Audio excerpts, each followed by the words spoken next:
अध्यक्ष महोदय, आपका आभार। स्वास्थ्य विभाग से जुड़ा हुआ मेरा प्रश्न था और इससे पहले भी कई बार स्वास्थ्य विभाग का प्रश्न मैंने सदन में पूछा। अध्यक्ष जी,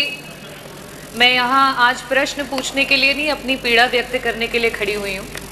क्योंकि इससे पहले भी कई बार स्वास्थ्य विभाग माननीय मंत्री जी हैं, उप मुख्यमंत्री एवं स्वास्थ्य मंत्री जी,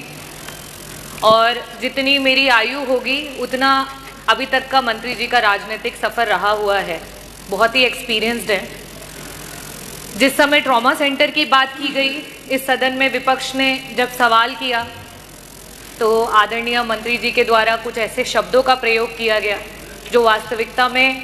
सिर्फ इस सदन की नहीं, प्रदेश की और विभाग की जो गरिमा है उसको क्षति पहुंचाता है।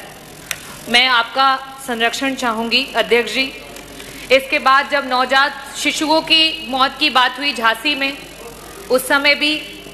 आदरणीय मंत्री जी के द्वारा नेता प्रतिपक्ष पे वार किया गया, ना कि उन बच्चों की जान कैसे गई उसका जवाब नहीं दिया गया।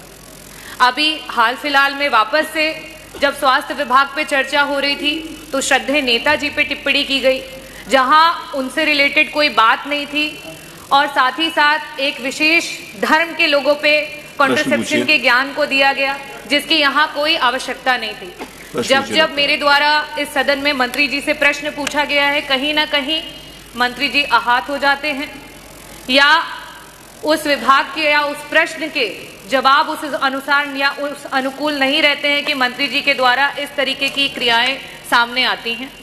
तो अध्यक्ष जी, मैं आपके सामने और इस भरे सदन के सामने यही कहना चाहूंगी कि बार बार मंत्री जी के सवालों और चर्चाओं में ही पूरे विपक्ष को जो है वह में आना पड़ता है, और इस वजह से मैं मंत्री जी के प्रश्नकाल का बहिष्कार करती हूं और वॉकआउट करती हूं। आपने कोई प्रश्न नहीं पूछा।